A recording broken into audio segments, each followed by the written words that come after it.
All Nigerian Party. My own chairman, Amin Mudad, and members of the National Executive Committee of the UP.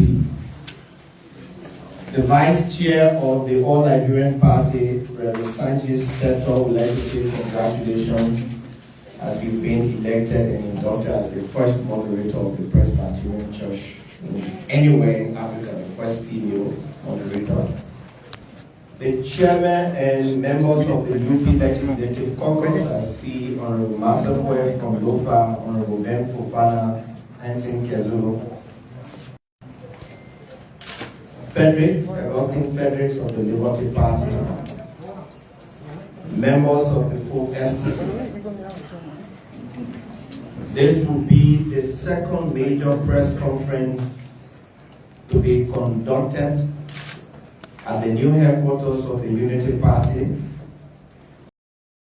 For months, many of you have been clamoring to listen to the standard bearer of the Unity Party speak on trending issues within the CPP and a definite position of the Unity Party. Today,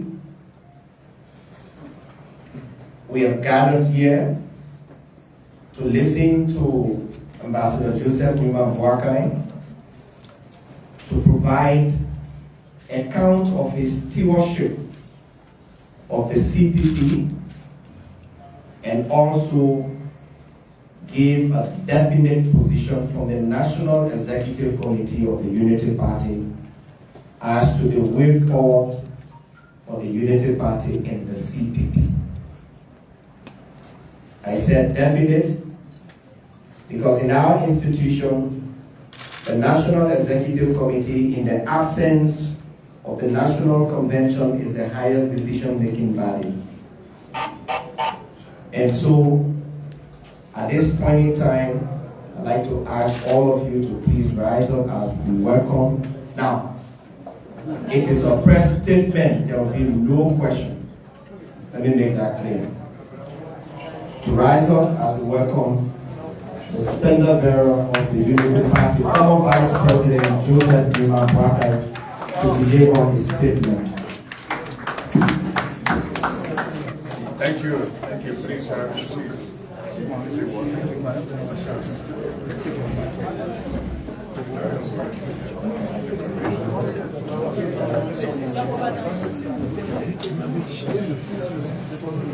Political leaders, members of the collaborating political party,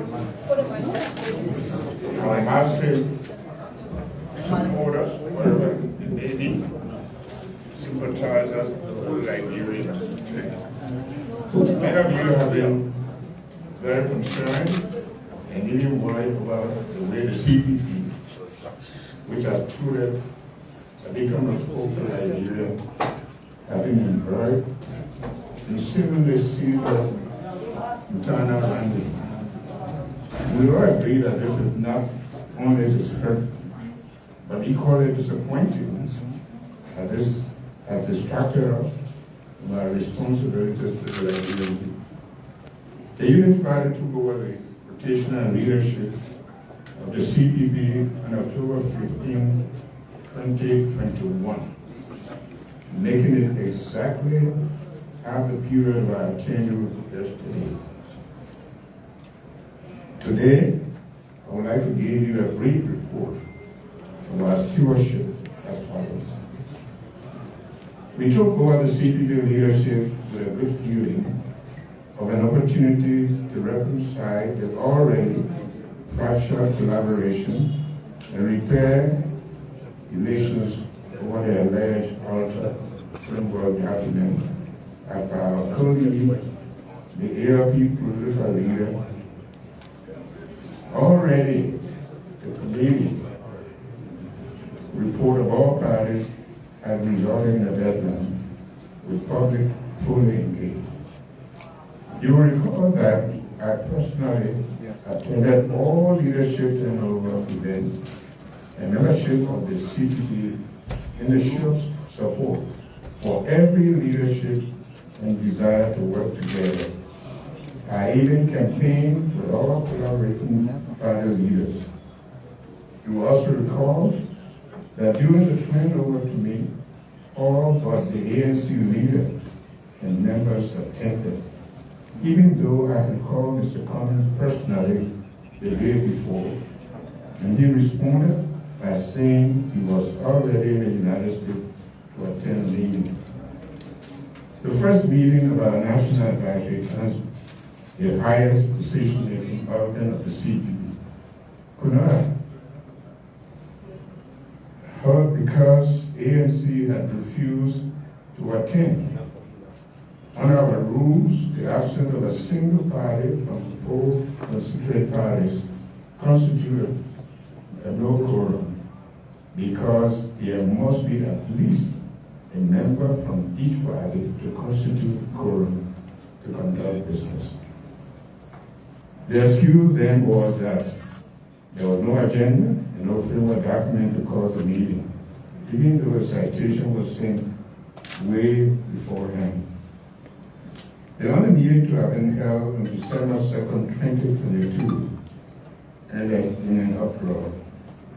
It was then and then that I asked for an exclusive meeting with the three political leaders to discuss and profile the way forward for the CPP.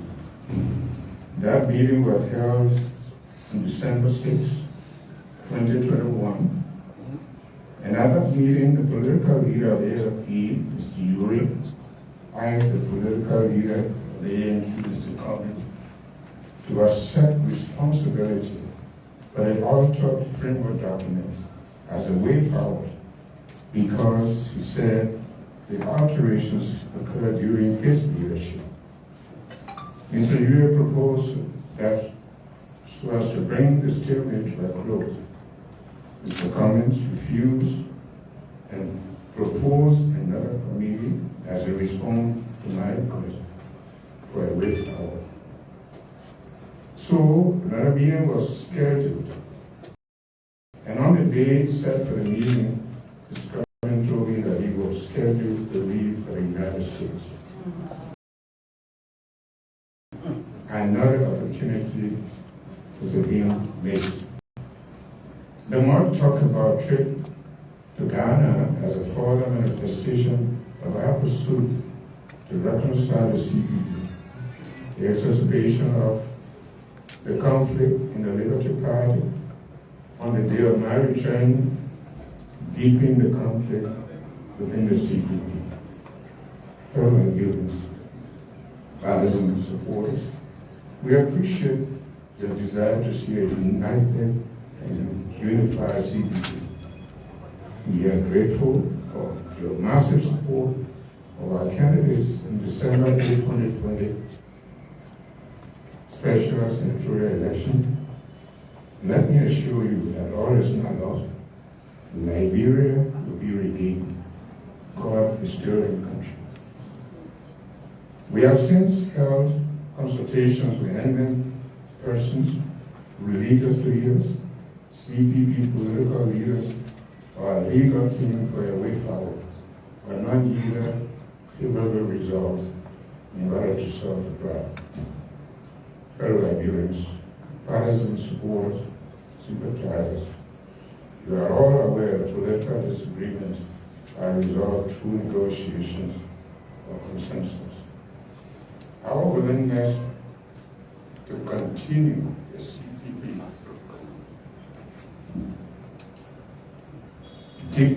depended largely on our honest interactions and cooperation. Sadly, as of now, we see no way forward, and so we have all decided to go our separate ways.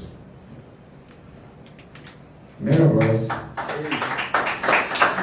of you have told us how disappointed you are, and we understand your feelings of loss. Do not despair. Even though the CPP did not work out, the Unity Party is working with other political parties and individuals, as we can assure you, our supporters, that there will be a more formidable and respectable partnership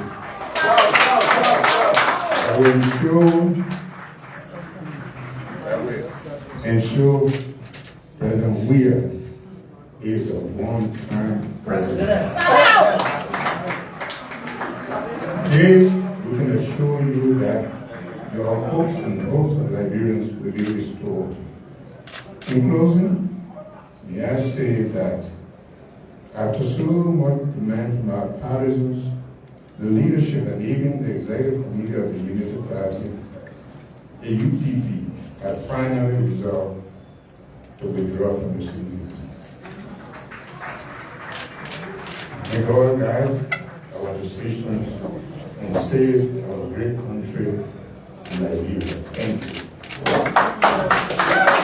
Thank you.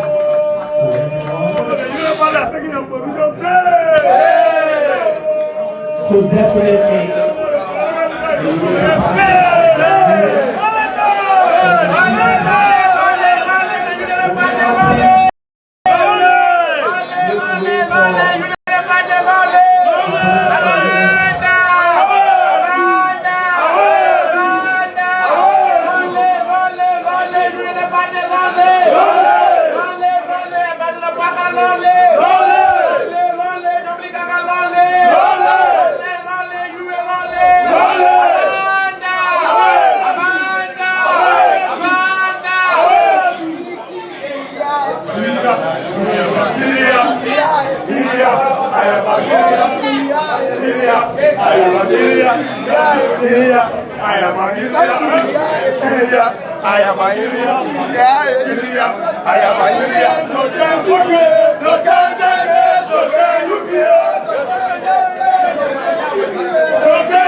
so much.